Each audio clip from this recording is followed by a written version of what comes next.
আসসালামু আলাইকুম ভিউয়ার্স, বাংলাদেশের সর্বশেষ আপডেট সংবাদে আপনাদের স্বাগত। জানিয়ে দিব আমাদের হাতে থাকা সর্বশেষ গুরুত্বপূর্ণ আপডেট বাংলা সংবাদ। শেখ হাসিনাকে নিয়ে দ্বিধায় দিল্লি, মহাবিপদে নরেন্দ্র মোদী। জানিয়ে দিব ৫ মামলায় খালাস পেলেন খালেদা জিয়া। আর জানিয়ে দিব মিছিলে অংশ নেওয়া সেই ৫৭ বাংলাদেশিকে ক্ষমা করল আরব আমিরাত। এবং আরো জানিয়ে দিব পিলখানায় ৫৭ সেনা কর্মকর্তা হত্যার বদলা চান আজমে। এদিকে লুট হওয়া অস্ত্র জমা দেওয়ার শেষ দিন আজ, কাল থেকে অভিযান শুরু।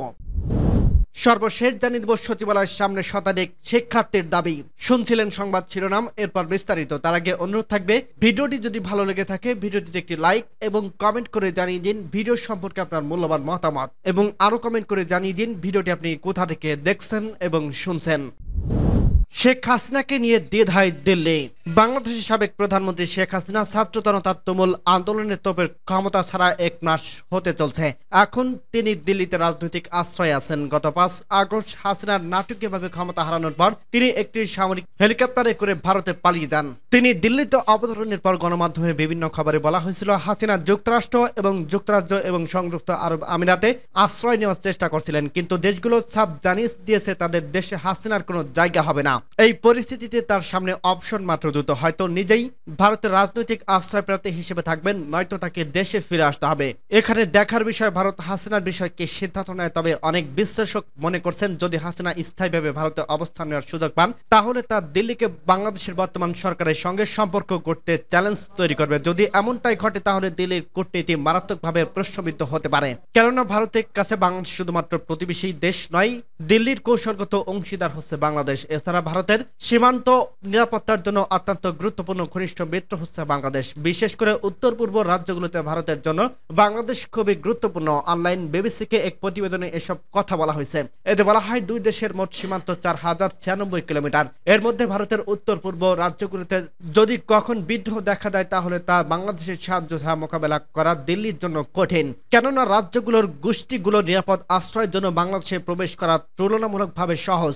২০০৯ সালে শেখ হাসিনা আওয়ামী লীগ ক্ষমতায় আসার পর জাতিগত বিদ্রোহের দমন করতে ভারতের তেমন বেগ পোহাতে হয়নি, কেননা হাসিনা ভারতের সাথে বেশ কয়েকটি সীমান্ত বিরোধ বন্ধুত্বপূর্ণভাবে নিষ্পৃত করছিলেন। সীমান্ত নিরাপত্তার মূল থাকলেও আর্থিক দিক এখনো বেশ গুরুত্বপূর্ণ।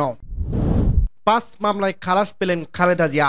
ভুয়া জন্মদিন পালন, মুক্তিযোদ্ধাদের অবমাননা সহ বিভিন্ন অভিযোগে করা মানহানির ৫ মামলায় খালাস পেলেন বিএনপির চেয়ারপারসন বেগম খালেদা জিয়া। মঙ্গলবার ৩রা সেপ্টেম্বর ঢাকায় অতিরিক্ত চিফ মেট্রোপলিটন ম্যাজিস্ট্রেট মাহবুবুল হক ৪টি ও তোফাজ্জল হোসেন একটি মামলায় তাকে খালাসের আদেশ দেন। খালেদা জিয়া আইনজীবী মাসুদ আহমেদ তালুকদার বিষয়টি নিশ্চিত করেছেন। তিনি বলেন, এসব মামলায় আজ ৪ শুনানির দিন ধার্য ছিল, কিন্তু বাদী পক্ষ হাজির না হয় আমরা খালাস চেয়ে আবেদন করি। আদালত সেই আবেদন মঞ্জুর করে খালেদা জিয়াকে এসব মামলা থেকে খালাস দেন। জননেত্রী পরিষদের আহ্বায়ক এবি সিদ্দিক, ঢাকা সাংবাদিক ইউনিয়নের সাবেক যুগ্ম সাধারণ সম্পাদক গাজী জহিরুল ইসলাম প্রমুখ ব্যক্তিরা এসব মামলা করেন। এর মধ্যে এবি সিদ্দিক মারা গেছেন। জানা যায় ঢাকা সাংবাদিক ইউনিয়নের সাবেক যুগ্ম সাধারণ সম্পাদক গাজী জহিরুল ইসলাম ২০১৬ সালের ৩০ আগস্ট ভুয়া জন্মদিন পালনের অভিযোগের খালেদা জিয়ার বিরুদ্ধে একটি মামলা করেন। মামলার অভিযোগে বলা হয় খালেদা জিয়ার একাধিক জন্মদিন নিয়ে ১৯৯৭ সালে ১৯ এবং ২২ আগস্ট ২ জাতীয় দৈনিক প্রতিবেদন প্রকাশ করা হয়েছে। ওই প্রতিবেদন অনুযায়ী প্রাক্তন প্রধানমন্ত্রী ম্যাট্রিক পরীক্ষা মার্কশিট অনুযায়ী জন্ম তারিখ ৫ সেপ্টেম্বর ১৯৪৬ সাল। ১৯৯১ সালে তিনি প্রধানমন্ত্রী থাকাকালে একটি দৈনিক তার জীবনী নিয়ে প্রকাশিত প্রতিবেদনের জন্মদিন ১৯ আগস্ট ১৯৪৫ সাল। তার বিয়ের কাবিননামার জন্মদিন ৪ আগস্ট ১৯৪৪ সাল। সর্বশেষ ২০০১ সালে মেশিন রিলেবল পাসপোর্ট অনুযায়ী তার জন্মদিন ৫ আগস্ট ১৯৪৬ সাল। মামলায় বলা হয় বিভিন্ন মাধ্যমে তার জন্মদিন পাওয়া গেলেও কোথাও ১৫ আগস্ট জন্মদিন পাওয়া যায়নি। এ অবস্থায় তিনি ৫টি জন্মদিনের একটি পালন না করে ১৯৯৬ সাল থেকে ১৫ আগস্ট জাতির পিতা বঙ্গবন্ধু শাহাদত বার্ষিকী জাতীয় শোক দিবস আনন্দ উৎসব করে জন্মদিন পালন করে আসছেন। শুধু বঙ্গবন্ধু ও তার পরিবারের সুনাম ক্ষুণ্ণ করার জন্যই তিনি ওই দিন জন্মদিন পালন করেন। অপরদিকে ২০১৬ সালের ৩ নভেম্বর বাংলাদেশ জননেত্রী পরিষদের সভাপতি এবি সিদ্দিকী স্বাধীনতার স্বীকৃতি বিরোধিতার গাড়িতে পতাকা তুলে নিয়ে দেশের মানচিত্র ও জাতীয় পতাকা মানহানি সহ কয়েকটি অভিযোগে খালেদা জিয়ার বিরুদ্ধে একাধিক মামলা করেন। মিছিলে অংশ নেওয়া সেই 57 বাংলাদেশিকে ক্ষমা করল আরব আমিরাত। বাংলাদেশের বৈষম্য বিরোধী ছাত্র আন্দোলনকে সমর্থন জানিয়ে সংযুক্ত আরব আমিরাতে মিছিল করছিল প্রবাসী বাংলাদেশিরা। দেশটিতে মিছিল বা সমাবেশ নিষিদ্ধ হওয়ার মিছিলে অংশ নিয়ে আটক হন 57 বাংলাদেশি, যাদের শাস্তি মওকুফ করার ঘোষণা দিয়েছে আরব আমিরাত। তবে তাদের সেই দেশে না রেখে শীঘ্রই বাংলাদেশে পাঠানোর কথা জানিয়েছে দেশটি।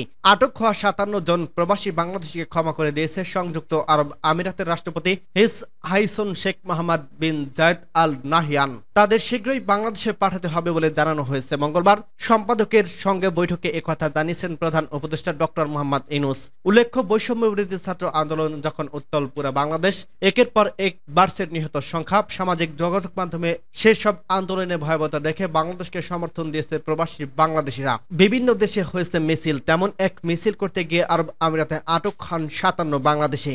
আরব আমিরাতে আইন অনুযায়ী দেশটির মিছিল বা আন্দোলন করার সুযোগ নেই, সেজন্য মিছিলে জড়ো হওয়া 57 জন প্রবাসী বাংলাদেশিকে আটক করে দেশটির পুলিশ। পরে সংযুক্ত আরব আমিরাতের ফেডারেল আদালতের দ্বারা দোষী সাব্যস্ত হয়ে 57 জন বাংলাদেশিকে আটক করে পুলিশ।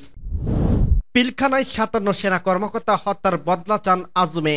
ঢাকায় পিলখানা তৎকালীন সীমান্তরক্ষী বাহিনী বিডিআর, বর্তমানে বর্ডার গার্ড বাংলাদেশ বিজিবি সদর দপ্তরে বের হয়ে 57 জন সেনা কর্মকর্তা হত্যাকাণ্ডের ঘটনায় বদলা চাইলেন ব্রিগেডিয়ার জেনারেল আব্দুলাহিল আমান আজমে। মঙ্গলবার 3রা সেপ্টেম্বর বেলা 11টায় জাতীয় প্রেস ক্লাবের অডিটোরিয়ামে আয়োজিত সংবাদ সম্মেলনে ভিডিও কনফারেন্সের মাধ্যমে যুক্ত হয়ে তিনি এ আহ্বান জানান। আব্দুলাহিল আমান আজমি বলেন, কোরআনে আছে খুনের বদলে খুন। আমি তদন্ত করে বিচারের আহ্বান জানাই। বিগত সরকারের আমলে যারা তদন্ত করছে তারা যদি দায় সারা ভাব করে, তিনি বলেন, দেশের সবগুলো প্রতিষ্ঠানকে ধ্বংস করে দেওয়া হয়েছে। নতুন সরকার এই প্রতিষ্ঠানগুলো ঢেলে সাজাবে বলে আমি বিশ্বাস করি। আজমি বলেন, যখন আমার বাসায় তারা আসলো তখন তাদের কাছে আমি জানতে চেয়েছিলাম আপনারা কারা, পরিচয় কি, পরিচয়পত্র দেখান। তারা আমার কথায় জবাব দেয়নি। আমি বেশ কিছু প্রশ্ন করছি, তারা কোনো কথার জবাব দেয়নি। এক অফিসার আমাকে তুই করে সম্বোধন করে, আমার সঙ্গে খুবই খারাপ ব্যবহার করে, এক পর্যায়ে আমাকে গ্রেপ্তার করে গাড়িতে নিয়ে চোখ বেঁধে দেয়। সে সময় আমাকে ও সেনাবাহিনীকে খুবই খারাপ ব্যবহার করে। তিনি বলেন, আমি ফিরে এসে জানতে পারলাম আমার পরিবারের ওপর তারা কি পরিমাণ নির্যাতন চালিয়েছে। আমার স্ত্রীর গায়ে হাত তুলেছিলেন তারা। এক পর্যায়ে আমার স্ত্রীকে তুলে নিতে চাইলে আমার স্ত্রীর মাকে সঙ্গে নিতে বলে তাকে তারা নেয়নি। এই সময় আমার বাড়ির কাজের মেয়ের উপর হাত চালিয়েছে। বাসায় ম্যানেজার ও দারোয়ান সহ সকলের উপর হামলা চালায় তারা। তিনি বলেন, আমার চোখ মুখ বাঁধা অবস্থায় একটা জায়গায় নিয়ে গেল। তারা আমাকে পোশাক দিল, রাতে আমাকে খাবার দেয়, কিন্তু আমার খাওয়ার মতো অবস্থা ছিল না। টয়লেটে যেতে চাইলে তারা আমার চোখে হাত বেঁধে নিয়ে যেত। প্রায় 50 কিলোমিটার হাঁটার পর টয়লেটে যেতাম। সাবেক ব্রিগেডিয়ার বলেন, বারবার মনে হতো তারা হয়তো আমাকে ক্রস ফায়ার করে হত্যা করবে। আমি রাতে তাহাজ্জুদের নামাজ পড়ে আল্লাহর কাছে কান্নাকাটি করতাম, আল্লাহ যেন আমার লাশটা যেন কুকুরদের খাদ্যে পরিণত না হয়, আমার লাশটা যেন আমার পরিবারের কাছে দেয়, সব সময় দোয়াটাই করতাম। প্রসঙ্গত, জামায়াত ইসলামের সাবেক আমির প্রায় গোলাম আজমের মেজর ছেলে সেনাবাহিনীর সাবেক ব্রিগেডিয়ার জেনারেল আব্দুলাহিল আজমি 8 বছর গুম থাকার পর গত 7 আগস্ট পরিবারের কাছে ফিরেন। লুট হওয়া অস্ত্র জমা দেওয়ার শেষ দিন আজ, কাল থেকে অভিযান শুরু। পুলিশের লুট হওয়া অস্ত্র ও গোলাবারুদ আজ মঙ্গলবার 3রা সেপ্টেম্বরের মধ্যে জমা দেওয়ার নির্দেশ দিয়েছে পুলিশ সদর দপ্তর। এ সময়ের মধ্যে জমা না দিলে তাদের বিরুদ্ধে বেআইনি ব্যবস্থা নেওয়া হবে। সোমবার 2রা সেপ্টেম্বর পুলিশ গণমাধ্যমের শাখা থেকে পাঠানো বিজ্ঞপ্তিতে বলা হয়, কোনো ব্যক্তির কাছে লুট হওয়া অস্ত্র ও গোলাবারুদ থাকলে মঙ্গলবার 3রা সেপ্টেম্বরের মধ্যে নিকটস্থ থানায় জমা দেওয়ার জন্য অনুরোধ করা হলো। এ সময়ের মধ্যে জমা না দিলে তাদের বিরুদ্ধে আইনি ব্যবস্থা নেওয়া হবে। কোটা সংস্কার আন্দোলনের সময় দেশের বিভিন্ন স্থানে আন্দোলনকারীদের সঙ্গে পুলিশের সংঘর্ষের ঘটনা ঘটে। প্রায় 5 আগস্ট সরকার পতনের আগে ও পরে বিভিন্ন থানা ফাঁড়ি সহ পুলিশের বেশ কিছু স্থাপনায় হামলা ভাঙচুর ও অগ্নিসংযোগ করা হয়। অনেক জায়গায় অস্ত্র সহ বিভিন্ন সরঞ্জাম ও নথি লুট করা হয়। এদিকে এসব অবৈধ অস্ত্র উদ্ধারে সারা দেশে আগামীকাল বুধবার 4ঠা সেপ্টেম্বর থেকে যৌথ অভিযান চালানো হবে বলে জানিয়েছে স্বরাষ্ট্র উপদেষ্টা লেফটেন্যান্ট জেনারেল আব্দুল মোহাম্মদ জাহাঙ্গীর আলম চৌধুরী।